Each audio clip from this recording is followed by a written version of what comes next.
escola do mundo, onde eu posso ensinar e aprender. A palavra da sabedoria é a nossa EBD. Deus é o nosso diretor, o Espírito Santo nosso professor. A Bíblia é a cartilha que ensina o caminho, a verdade e a vida. Deus é o nosso diretor, o Espírito Santo nosso professor. A Bíblia é a cartilha que ensina o caminho, a verdade e a vida. Bom dia, meus amigos, meus adolescentes. Estamos aqui hoje reunidos para mais uma aula, escola dominical, que a gente possa estar estudando a nossa revista. Revista esta que é essa daqui. Se você não pegou, está perdendo uma grande oportunidade. Por favor, entre em contato comigo, com qualquer outro professor, lá na igreja. E eu levo a revista até você, ou posso estar deixando a revista lá na igreja, para que você possa estar acompanhando as nossas aulas.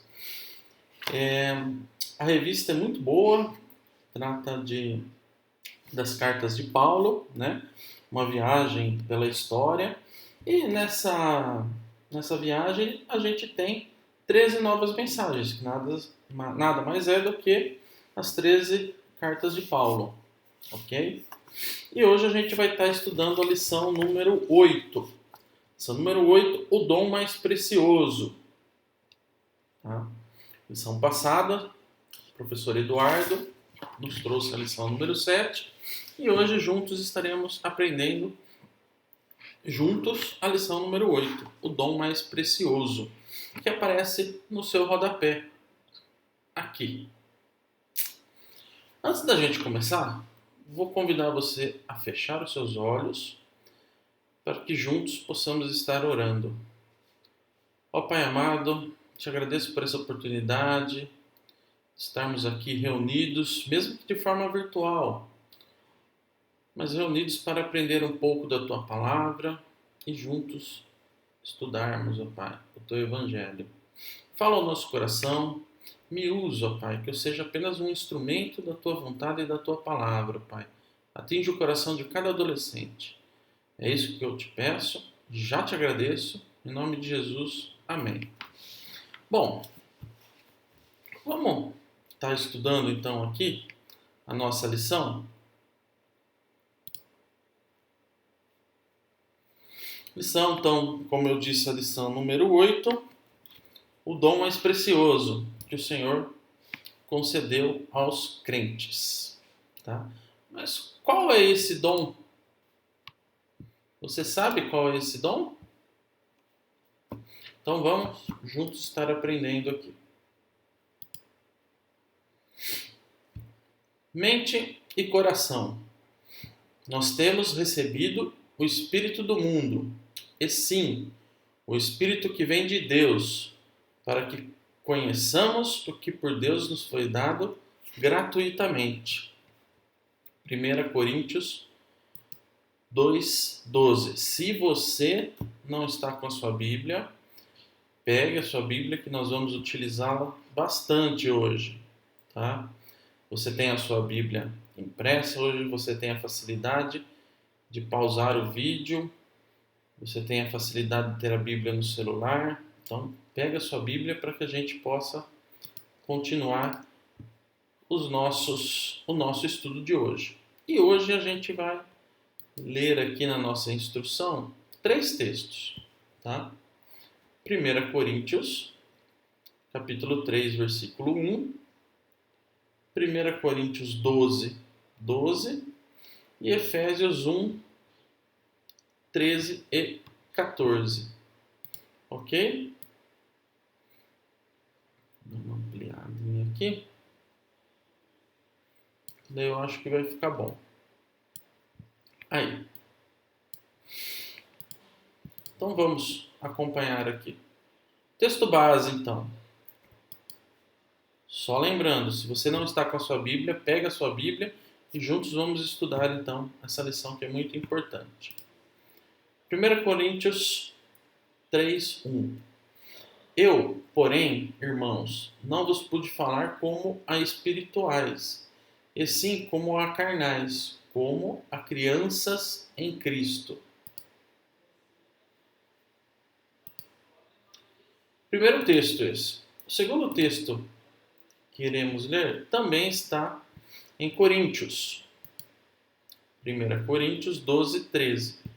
Pois em um só Espírito todos nós fomos batizados em um só corpo, quer judeus, quer gregos, quer escravos, quer livres, e a todos nós foi dado beber de um só Espírito. Tá? E mais um texto que a gente vai estar acompanhando junto, fica no livro de Efésios, capítulo 1, versículos 13 e 14.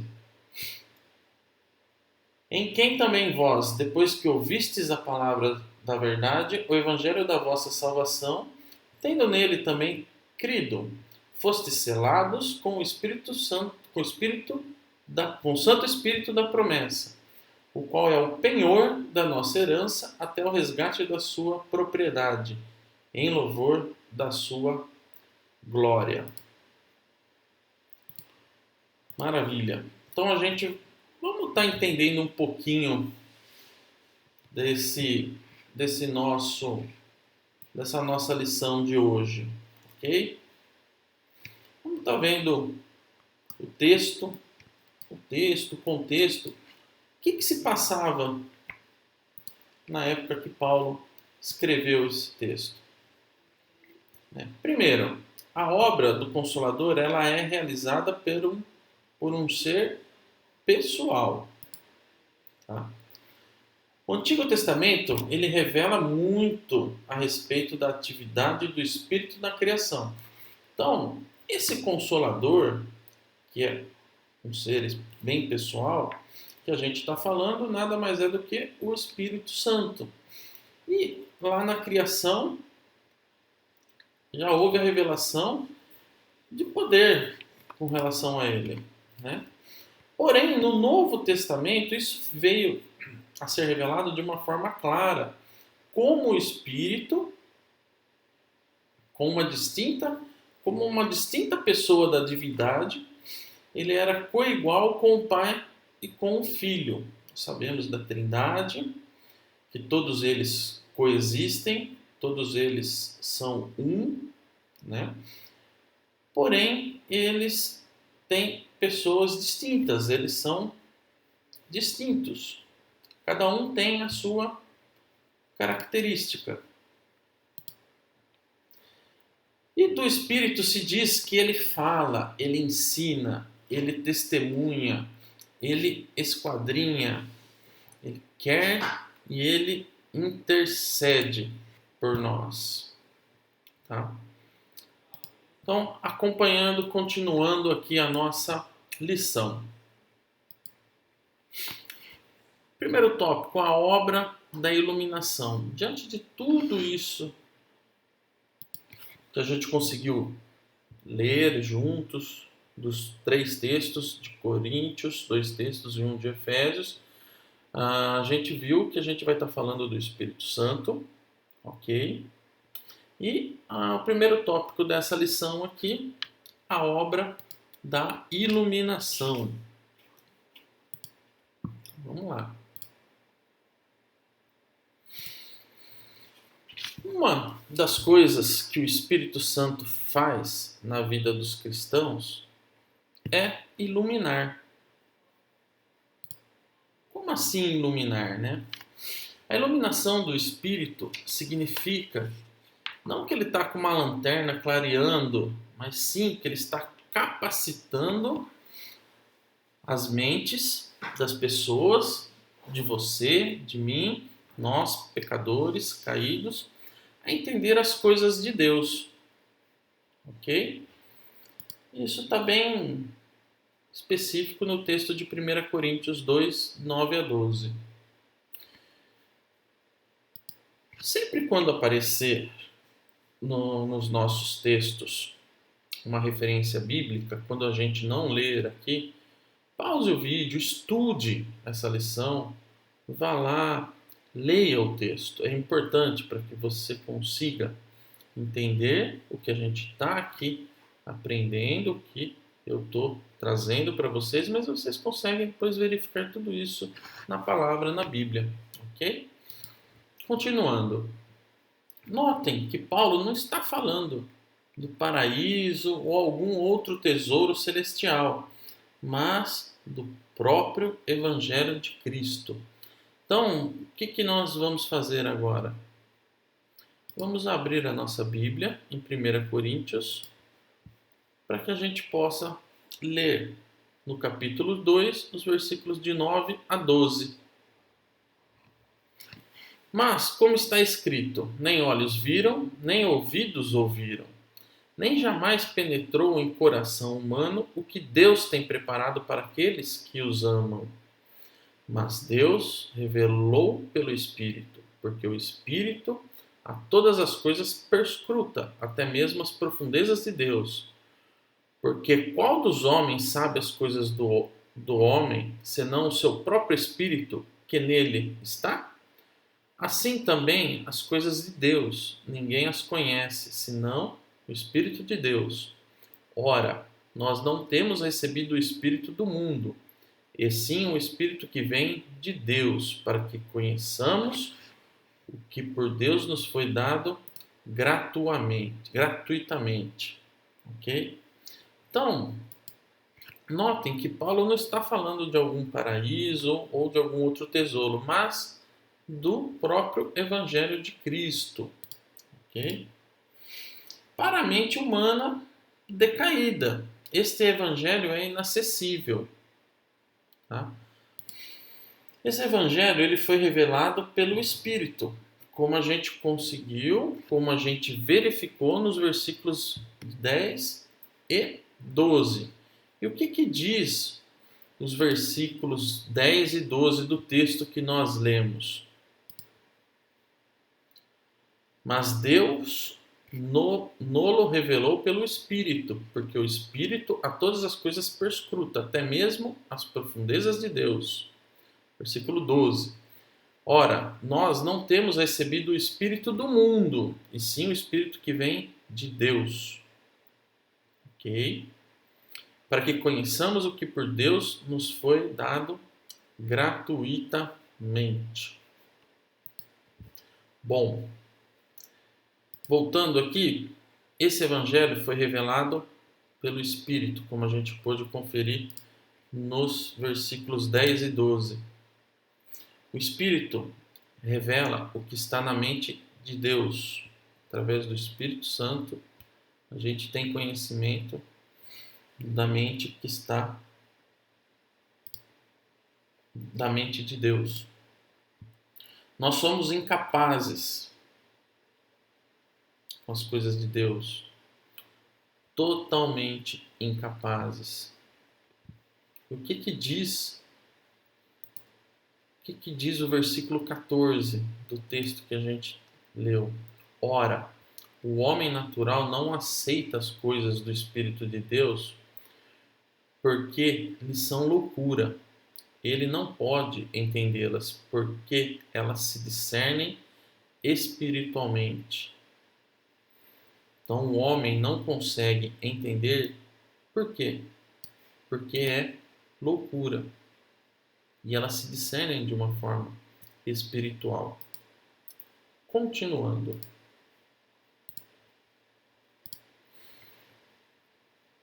O Evangelho é uma linguagem que o ouvido e os olhos não têm a habilidade de entender. Que é isso que eu estava falando para vocês. Parece loucura aos olhos dos homens. Continuando nossa reflexão. As pessoas, elas não conseguem entender por que lhes falta entendimento ou iluminação. Lembrando, a gente começou o nosso texto falando de iluminação. E eu falei para vocês que a iluminação não é você pegar uma lanterna e iluminar o que está escuro. E sim, dar entendimento às coisas que até então você pela sua natureza pecaminosa, não entendem. E quem faz isso? O Espírito Santo. Através do Espírito Santo que nós conseguimos esse entendimento. Somente o Espírito pode nos dar isso e nos colocar em sintonia com as coisas de Deus. Importante aqui, além da capacidade humana de compreender o Evangelho, Satanás ainda cega as pessoas para que não creiam. Importante a gente entender isso. Além da incapacidade que a gente tem pelo pecado de entender, Satanás o diabo se utiliza de vários artifícios para que ele tente cegar, e muitas vezes consegue, as pessoas, para que elas não creiam nisso. Né? 2 Coríntios 4:4, nos quais o Deus deste século cegou o entendimento dos incrédulos, para que não resplandeçam a luz do Evangelho, da glória de Cristo, o qual é a imagem de Deus. O Evangelho permanece inacessível para essas pessoas e somente o Espírito Santo pode abrir os olhos para que elas ouçam a palavra de Deus e recebam a fé para uma verdadeira conversão.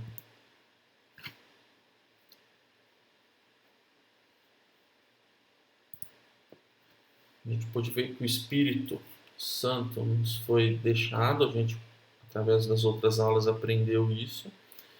E é através do Espírito Santo que nós conseguimos entender o Evangelho de Deus.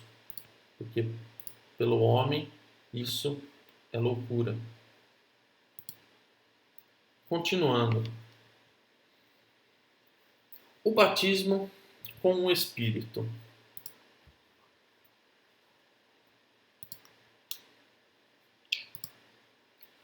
Quando falamos em batismo, nós não estamos falando daquela cerimônia que é realizada na igreja, quando o pastor chama os pais e os pais levam as crianças para serem batizadas através da água, tudo. Mas a gente está falando, sim, da representatividade da água em lavar, mas lavar o quê? E regenerar o que o Espírito faz na vida dos crentes. Tá? Isso vai muito além. Então a gente, quando fala em batismo, não tem a ver com aquela cerimônia da igreja, mas do lavar regenerador que o Espírito Santo faz na vida dos crentes. Os crentes são diferentes uns dos outros. Né? Nós somos irmãos e nós somos diferentes. Tanto é que algumas pessoas têm o dom de tocar alguns instrumentos, outras pessoas têm o dom do serviço, outras pessoas têm outros dons de ensinar e por aí vai. Porém, todos somos parte do mesmo corpo. Apesar de sermos todos crentes, nós somos diferentes nisso. Tá? E é importante para que você aprenda isso. Todos nós somos iguais, pois todos foram batizados pelo mesmo Espírito. Ok? E que é isso que faz de nós um só corpo. Isso que é a maravilha da criação, da igreja. Né? Nós, crentes, nós somos diferentes. Eu não sei tocar instrumentos musicais. Sei arranhar uma ou outra coisa. Mas existem pessoas na nossa igreja que sabem tocar esses instrumentos. Existem pessoas que têm outros dons. Os dons de pregar, os dons de evangelizar, os dons de servir ao irmão, servir ao próximo, servir a nossa cidade. Né? E é essa que é a maravilha da criação. Que todos nós somos cristãos. Através do Espírito nós estamos todos no mesmo corpo. pois todos nós fomos batizados pelo mesmo Espírito. O batismo com o Espírito faz a igreja ser um corpo, embora tenha membros individuais diferentes entre si, com funções próprias, igual eu estava falando para vocês. A gente faz uma referência a isso ao texto lá de 1 Coríntios 12, capítulo 12, versículo 13, que a gente já leu. Pensemos nos crentes, a título exemplificativo, espalhados pelo mundo, com culturas diferentes das nossas. Eles são indivíduos diferentes entre si, mas todos são um por causa do Espírito. Isso é importante a gente entender, que é através do Espírito Santo que nós temos irmãos diferentes, não só na mesma igreja, como eu falei, mas nós temos os mesmos irmãos em Cristo em vários locais do mundo, em várias regiões que têm costumes muito diferentes dos nossos. Se a gente for lá para a Ásia, Índia, os costumes deles são diferentes, mas nós estamos no mesmo corpo. E isso só é possível através do Espírito, por causa do Espírito Santo. Continuando, a gente viu a iluminação, a obra da iluminação, o batismo, né? E a gente vai ver agora a segurança do Espírito, essa segurança que nos traz. Vamos ler esse texto, Efésios 1, versículos 13 e 14. Em quem também vós, depois que ouvistes a palavra da verdade, o evangelho da vossa salvação, tendo nele crido, fostes selados com o Santo Espírito da promessa, o qual é o penhor da nossa herança, até o resgate da sua propriedade, em louvor da sua glória.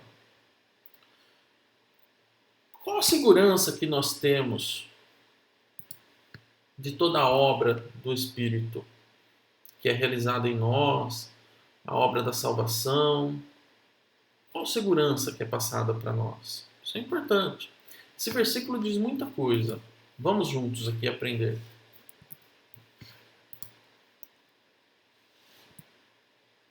Duas expressões para a obra do Espírito que está aí nos versos 13 e 14. Selo e penhor. Fostes selados com o Espírito da promessa, o qual é o penhor da nossa herança. A gente vai entender agora um pouco dessas expressões. Primeiro, a palavra selar, ela tem uma relação de posse. Como assim posse? Antigamente, vamos pegar um pouco de história do Brasil. Antigamente os escravos eles recebiam um selo de posse, o que era uma garantia da preservação da propriedade deles. Na época de Paulo, na época de Jesus, antigamente, algumas pessoas eram escravas e essas pessoas recebiam uma marca, um selo que identificava que aquela pessoa era propriedade daquele senhor. Às vezes era um selo feito no rosto, ou nas costas, né? A gente vê muito isso também em animais de criação, gados, né? Eles são marcados na pele. Então, é importante. O que esse selado? Selado significa posse. Mas o que isso tem a ver com a gente, cristãos aqui? O selo do Espírito Santo na vida do crente indica que ele pertence a Deus e será protegido de todas as ameaças. E este selo, de acordo com Paulo, continuará sobre o crente até o dia da redenção final. Olha que maravilha, né? O selo do Espírito Santo na vida do crente indica que ele pertence a Deus e ele será protegido de todas as ameaças.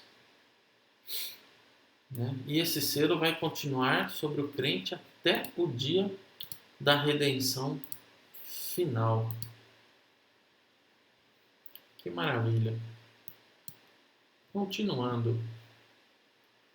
Portanto, o Espírito habitando o crente é uma garantia de que a obra da graça continuará a ser realizada na vida dele. Essa segurança que a gente está falando. Agora, e a palavra penhor? Né? O penhor nos tempos do Novo Testamento era um acordo de negócios, em que uma pessoa ela dava um primeiro pagamento, um sinal, uma entrada, a fim de garantir o negócio. E essa entrada era uma garantia de que o restante seria pago. O Espírito Santo no crente é a garantia de que Deus completará a sua obra em nós até o dia de Cristo Jesus, até a vinda dele, até a sua segunda vinda. E uma amostragem do que certamente ele será a nossa vida com Cristo naquele dia, quando ele voltar. É uma maravilha a forma como isso é colocada para nós. O Espírito que o crente recebe na conversão se torna o guia por toda a vida e também confirma que ele é um filho de Deus. Então a gente viu que a segurança que nos é passada do Espírito Santo através de duas expressões. Vocês lembram quais são essas expressões? Uma é o penhor e a outra é o selo. Nós somos marcados e através do Espírito Santo nós temos a segurança de que Jesus Cristo vai voltar e nós estaremos lá com Ele nesses dias finais. Porém, a gente tem aqui a capacitação do Espírito. É importante isso. 1 Coríntios 3, versículo 1 diz: Eu, porém, irmãos, não vos pude falar como a espirituais, e sim como a carnais, como a crianças em Cristo. Esse texto, ele diz muito.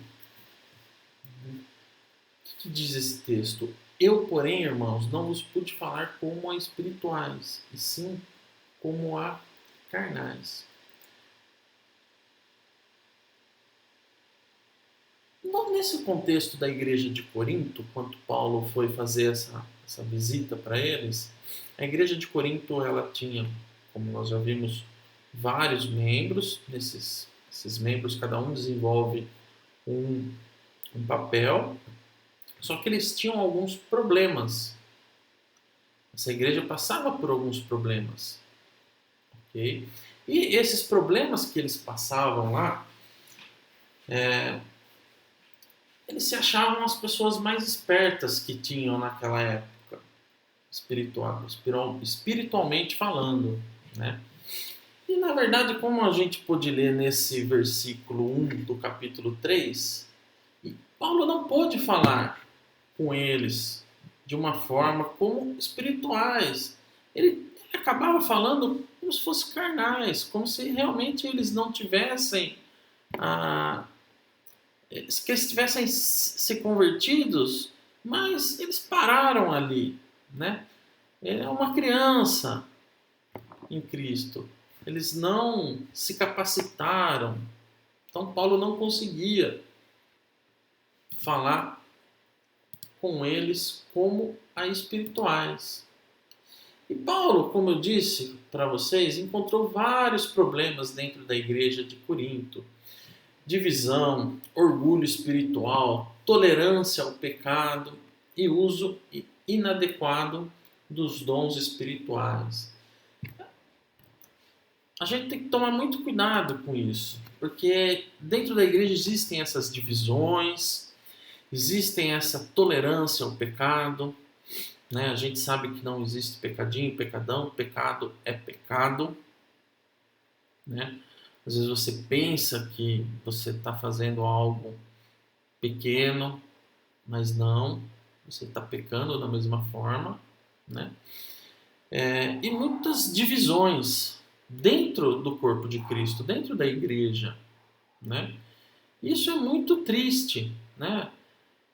Trazendo um pouco para a nossa realidade aqui, às vezes um pode achar que é melhor que o outro, um pode achar que toca melhor que o outro. Isso vai fazendo uma divisão, um racha dentro da igreja, que era o que eles passavam naquela época em Corinto, né? Existiam divisões, racha, e isso só prejudica o corpo de Cristo. Só prejudica. E essas atitudes ainda demonstram que os crentes lá de Corinto eram crianças em Cristo e não pessoas altamente espirituais, como eles se imaginavam.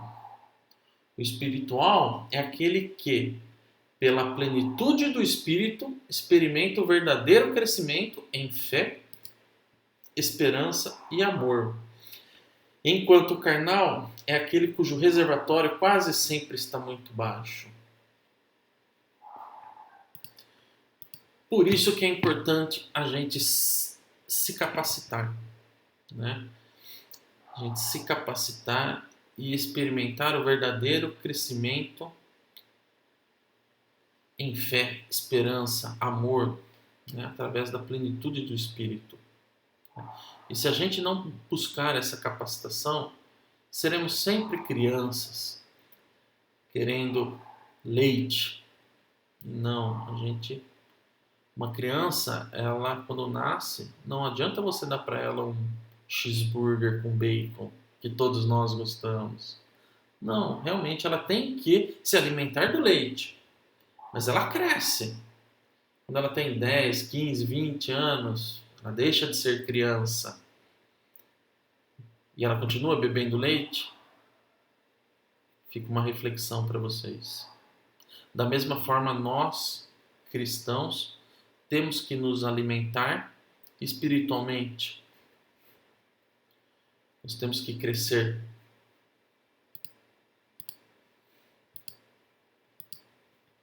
O enchimento do Espírito faz os crentes serem espirituais, serem maduros na fé.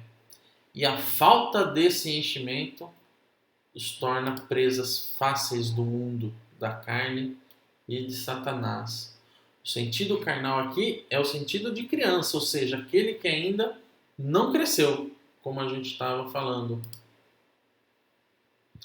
E agora vem uma pergunta para vocês. De tudo isso que nós vimos, que nós estudamos, o dom mais precioso. Qual que é o dom mais precioso que Deus nos deixou? Está aparecendo aqui agora. Título da lição. O dom mais precioso que o Senhor concedeu aos crentes. Qual que é? Vamos ver aqui.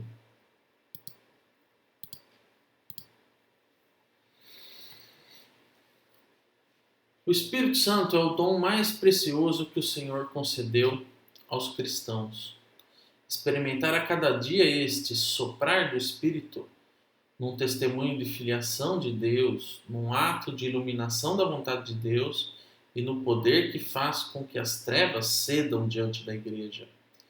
É como mergulhar no futuro de bênçãos que está reservado para o povo do Senhor. Que fique essa reflexão para vocês, para mim, para todos nós. O Espírito Santo é o dom mais precioso que o Senhor concedeu aos cristãos. E a gente tem que experimentar desse sopro do Espírito. né, num ato de iluminação da vontade de Deus. Lembrando que iluminação é a capacitação para que a gente possa enxergar o Evangelho de Deus. Porque nós somos pecadores, nós nascemos em pecados. E nesse poder da iluminação, da capacitação, vai fazer com que as trevas cedam diante da igreja, do corpo. E é como mergulhar naquele futuro de bênçãos que vai estar reservado, que está reservado para o povo do Senhor.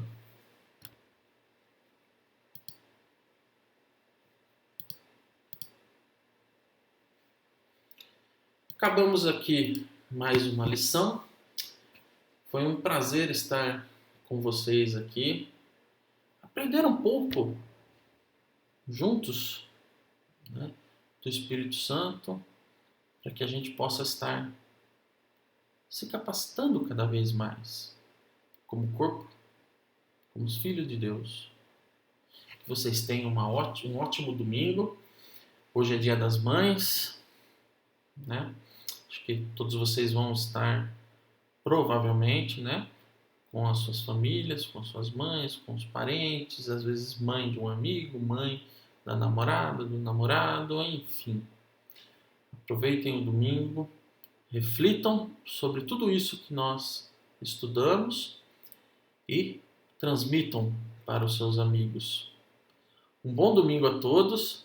Nos vemos em breve na próxima lição. Até logo!